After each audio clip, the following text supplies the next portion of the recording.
Sa panahon ng mabilis na impormasyon at kaliwat kanang balita, kailangan mo ng isang channel na mapagkakatiwalaan, diretsyo at para sa bayan.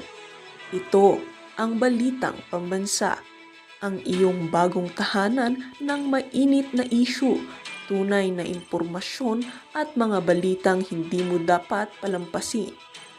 Mula sa mga trending na kaganapan sa social media hanggang sa mga seryosong isyong pambansa. Bantay kami sa bawat sulok ng bansa para sa iyo. Hindi lang basta chismis, kundi validated news, mga impormasyon na may batayan at mga kwento ng tunay na buhay Pilipino. At kung gusto mong laging nauuna sa kaalaman, huwag kalimutang mag-like, mag-share at higit sa lahat, mag-subscribe. Dahil sa Balitang Pambansa, balita mo, boses mo, bayan natin ito.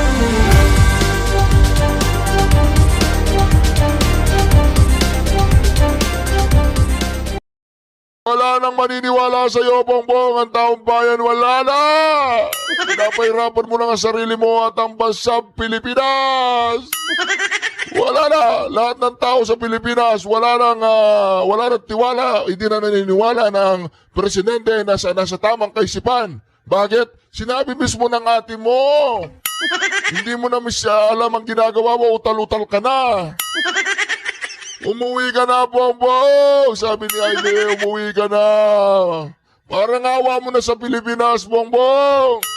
Mayaman ka na rin, umuwi ka na. Tapos mag-state witness ka, Bongbong. Kahit ikaw ang mastermind, state witness ka pa rin. Ako. Bongbong, umuwi ka na, pakiusap. Araw po sa inyong lahat. Kagaya ng aking nasabi nung nakaraang report ko, ay patuloy ang pagre-report ko sa taong bayan tungkol sa mga kaso at saka sa mga impormasyon na nakukuha natin tungkol sa mga flood control project na hindi maganda. At kaya ngayon ay nais kong ipalaman sa ating mga kababayan na ang ICI at saka ang DPWH ay lahat ng nakuha. Kala ko ba yung ICI ay ay independent? Akala ko ba, Bongbong, yung ICI ay independent, ba't pinakikialaman mo, Bongbong? Tama na. Umuwi ka na. Nilalaglag na po niya si Mati Romualdez. Parang kailan lang ang pinapahirapan ay si Sara Duterte. Ngayon lahat sila ay nagkagagata na parang asong ulul. Ayan silang lahat ay naglaglagan at banatan silang tatlo. Aalis at uuwi ka na, Bongbong. Dalian mo na, nahirapan na kami. Ang mahal ng bilihin. Bagsak pa ang ekonomiya. Oy, Bongbong, uwi ka na, boy. Wala na, tapos na. Umuwi ka na, sabi ni Jaime Marcos. Hindi ko po sinabi yun, ha? Sabi ni Jaime Marcos yun. Umuwi na siya. Inaano ko lang, nire-remind ko lang si Bongbong Marcos. Kayong ganyan, sabi, Jaime, uwi na tayo, uwi na, uwi. Di ba? Do you think Zaldico has in his possession enough evidence against these people that he is accusing? Like, were you guys able to talk about it or text about it in one of your conversations? Nako, ayan na po.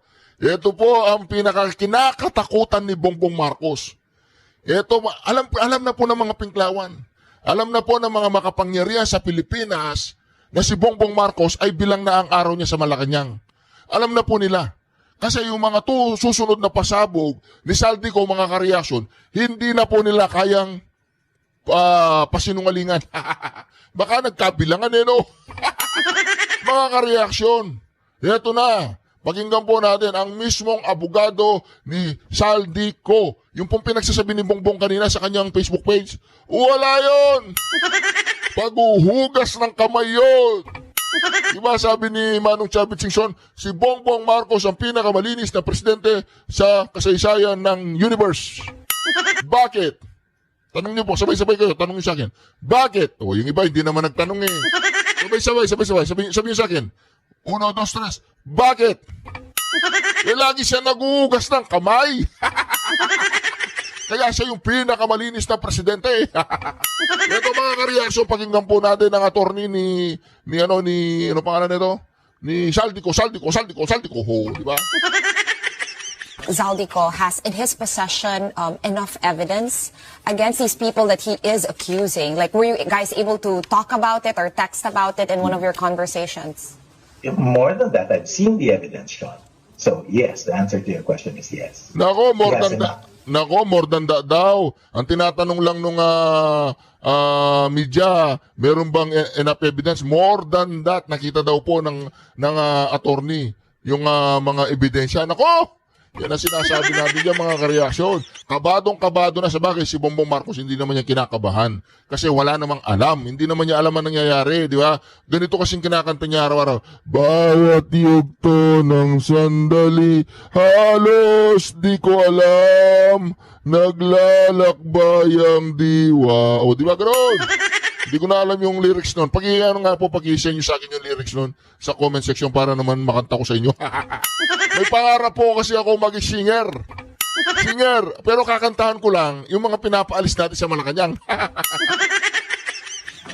Against how many people? A lot? Zaldico has in his possession enough evidence against these people that he is accusing. Like, were you guys able to talk about it or text about it in one of your conversations? More than that, I've seen the evidence, Sean. So, yes, the answer to your question is yes. He has enough. More Against than how many people? A lot? And is it solid in your opinion as a lawyer? Yes, absolutely. I've seen a lot. I don't know if he's shown me everything. And besides the people he has already named in the 3 videos that he has released, I'm thinking there are a couple more. But I've said this also. Now, I let my witnesses tell their story. I don't want to preempt him. Certainly, let's let him tell his story. Anyway, sinabi niya naman that there's another video forthcoming. Diba? Sabi niya, marami pa akong sasabihin. Attorney, does your Go ahead. client hold other evidence to prove itong na nakinabang nga si President Bongbong Marcos? I know he already provided a list of the projects, but are there ledgers, receipts, conversations to prove that? Yes, there are. There are receipts at the minimum. So, you mean Congressman Zaldico was keeping track of all these transactions while they were happening? It appears to me because my receipts siya.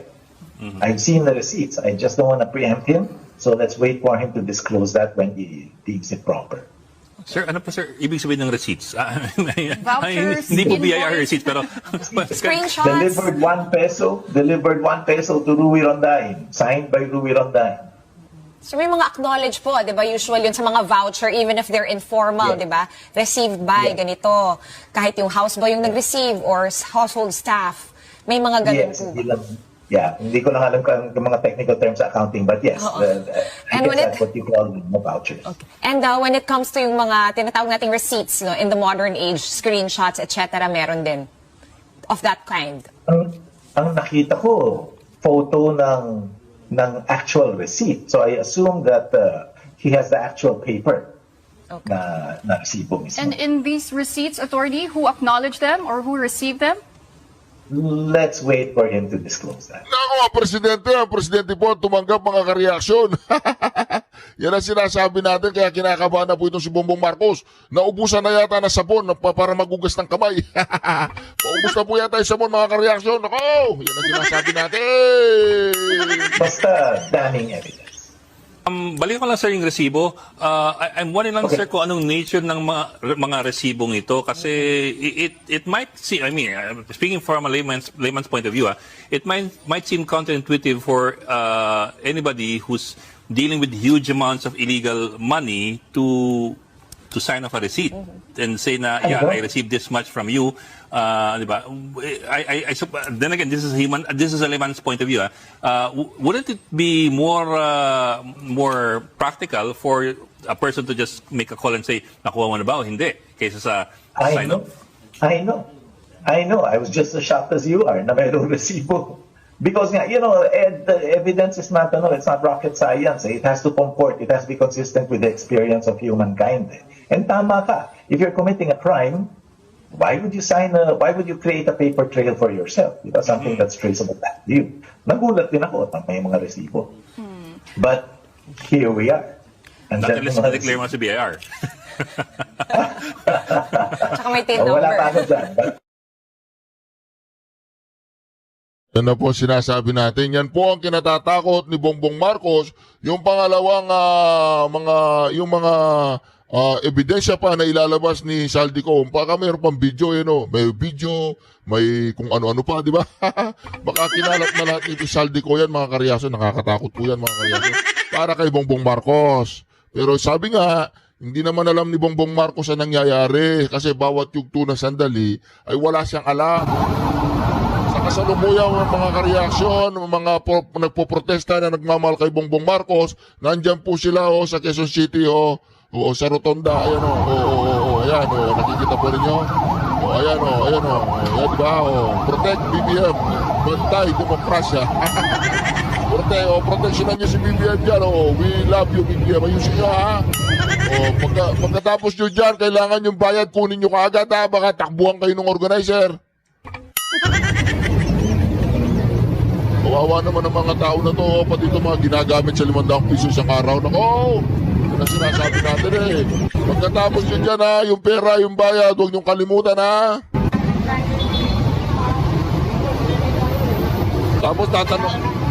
Tapos tatanungin mo isa yan, yung gusto mo, si Bongbong Marcos o si Sara Duterte? Siyempre si Sara Duterte, gaganon yan, di ba? Para tuloy yung mga tao.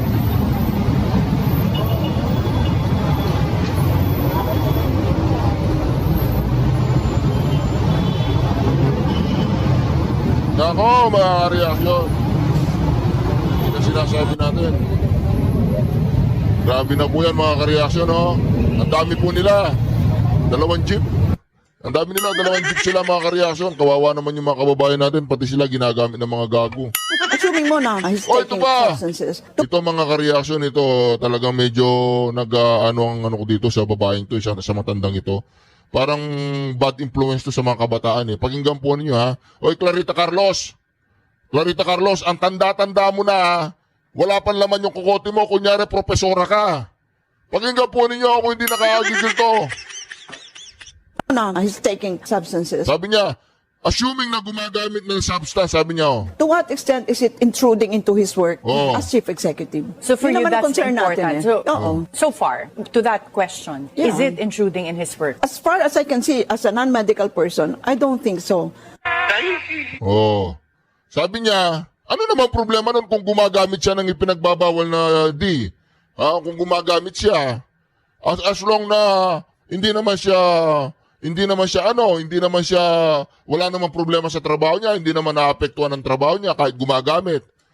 Mantagin mo yan si Clarita Carlos, sasabihin niya yan sa madlang people. Kailangan niya tayo pa-psychiatrist tong si Clarita Carlos Tatawagin ko yung psychiatrist ko papapsychiatrist kita, libre lang Naririnig ng mga kabataan niya, no? Okay lang, gagamit ka. Driver ka naman, parang nagpapahaba lang ng oras, parang gano'n. Kaya pala sinabi niya, nung chief police, nagpapahaba lang ng oras. Grabe naman yan, Matanong nga kita, hindi wala lang akong news item. Hinahanap ko kay Elfred yung news item Merong nagpalutang kahapon, although dininay naman niya, si Ramon Ang. Pinili daw ng mga negosyante si Ramon Ang parang maging caretaker. Sabi diba? ko, diba? Tapos, Di ba mga ka-reaction? Gagawin nila lahat ang kahayupan nila pag nag-resign si Bongbong Marcos, ang gusto nilang iluklok si Ramon Ang. Siyempre, sasabihin ni Ramon Ang, hindi totoo yan, ayoko. Siyempre, ganun lang ang sasabihin niya sa una. Pero kapag meron ng ganyang usap-usapan, talagang may plano na silang pababayin si Bongbong Marcos at ang palit nila ay hindi si Sara Duterte. Nako, papayag kaya ang taong bayan yan, baka makukulong kayo labag sa batas yan. Tuloy. matanong nga kita, hindi wala lang akong news item. Hinahanap ko kay Elfred yung news item Merong nagpalutang kahapon, although dininay naman niya, si Ramon Ang. pinili daw ng mga negosyante si Ramon Ang parang maging caretaker. Sabing ganun, di ba? Tapos sa kapipili at maghahalal ng presidente at vice presidente. May item pa tayo about kay Ramon Ang. Siyempre, hindi nyo ginawa. Ang ganda nun O, na-dininay po ni Ramon Ang na siya ang magiging caretaker. Tanong, may ganun bang klaseng provision sa konstitusyon? Pwede ba yung caretaker na yan? Wala akong ganung klaseng proseso sa konstitusyon. So it's unconstitutional at maaari nga itong labag sa ating criminal laws. Oo, kasi sabi, si Ramon Ang daw ang gagawing caretaker ng isang military-backed reset. O kita mo yan meron pa silang nalalamang reset, Attorney Igon. Yung reset ba meron din sa konstitusyon? Wala din yan, no? So, euphemism lamang yan, no? But kung ganyan ang usapin, ibig sabihin kudeta yan o kaya rebellion. So, yan, mga gawain ganyan are criminal, no? Merong special law that punishes kudeta, meron ding revised penal code that punishes rebellion. At wala akong reset, walang civilian military junta, walang caretaker government provision sa ating konstitusyon. Malinaw ho ang succession provisions ng ating konstitusyon at dapat yun ang susundin kung merong mang bakante or inability sa mga matataas na posisyon sa ating gobyerno. Not even yung naunang suggestion dati na mag-resign kayong lahat. Mag-resignin natin lahat ang nasa line of succession. Yan, may provision ba sa Constitution what happens if the 5 officials na nasa line of succession ay matanggal? Meron naman, no? Yung panawagan na mag-resign at sino man, no? Presidente down to the lowest public official, karapatan naman yan ng taong bayan na disgustado o kaya galit o kaya nakikita nila hindi nila nagagawa ang kanilang trabaho. So there's nothing wrong with a call to resign. No? Kasi voluntary naman yan sa parte nung magre-resign. So kung sakasakali nga na maniwala sila, tatalima sila dun sa panawagang mag-resign at sabay-sabay silang mag-resign, yung President at Vice President, sa ating konstitusyon meron namang succession, yung Senate President o kaya yung Speaker of the House, no? Ang tatayo hindi po kung lahat po nag-resign nga po. Yung halimbawa yung lima lang naman po sila o 4 lang pala sila, no? Yung nasa line of succession. Kasi hindi naman kasali yung Chief Justice, hindi ho ba, Attorney? So kung nag-resign yung 4 na yon, ano mangyayari sa atin? Well, meron kasing provision sa ating konstitusyon na calling for a special election. So kung yung pag-resign o yung vacancy sa lahat, of course, more than 1.5 years before a general election or a presidential election, pwedeng tatawag ang Kongreso ng special election para mag-elect tayo ng mga presidente, vice-presidente at kung ano-ano pa. So may provision na ganun. O kasi di ba tama po ba ako hanggang speaker lang po yung line of succession, Attorney? Hindi kasali yung Chief Justice, ano po? Hindi ho kasama yun ayon sa Constitution hanggang sa speaker lang. Pero hindi natin po problemahin kung mag-resign ng Senate President kasi Senate itself will elect the Senate President. Ganun din ho ang Speaker of the House. So you don't need a special election for them kasi yung upper house at lower house sila na ang bahalang mag-elect kaagad ng kapalit ni Speaker. So malabong magkakaroon ng vacancy yun ng matagal. So habang nagkakaroon tayo ng special election for President and Vice President, yung Senate President ang maaring umupo. Okay. Tama. So, ibig sabihin, pag nag-resign man yung Senate President, meron pa rin namang papalit dahil ihala lang naman ng mga miyembro nila. So, parang lumalabas, walang katapusan na merong uupong Senate President o Speaker. Tama ko yan. Hindi naman pababayaan ng ating mga politiko na magkaroon ng vacuum sa leadership. At marami sa mga yan gusto maging Senate President o maging Speaker. Oo nga, tama yun. Ano po? So sa ating mga kababayan na although in fairness kay Ramon Ang, nag-deny naman po siya kaagad. Sabi niya wala pong ganun. So maaring ito, Attorney, ay parang panlinlang lang din, panggulo, pang-distract lang din sa ating mga kababayan yung nagpalutang nung caretaker at military-backed reset.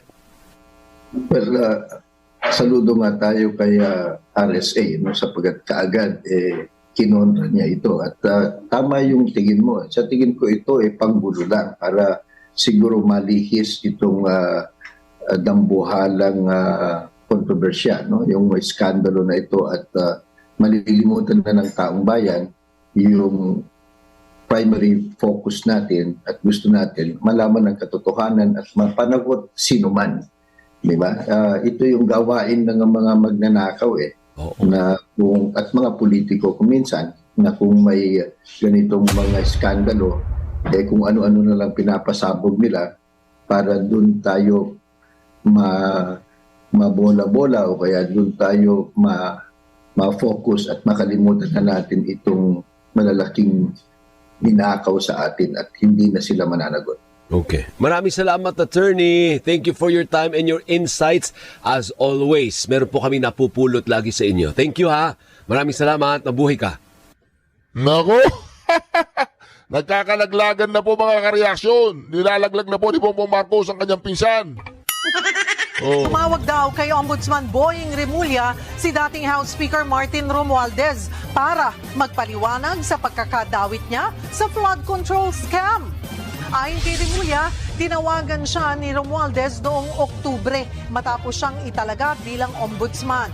Itinanggi raw ni Romualdez na may kinalaman siya sa mga maaanomalyang flood control project. Sabi naman ni Remulla kay Romualdez, ebidensya pa rin ang nangingibabaw sa investigasyon.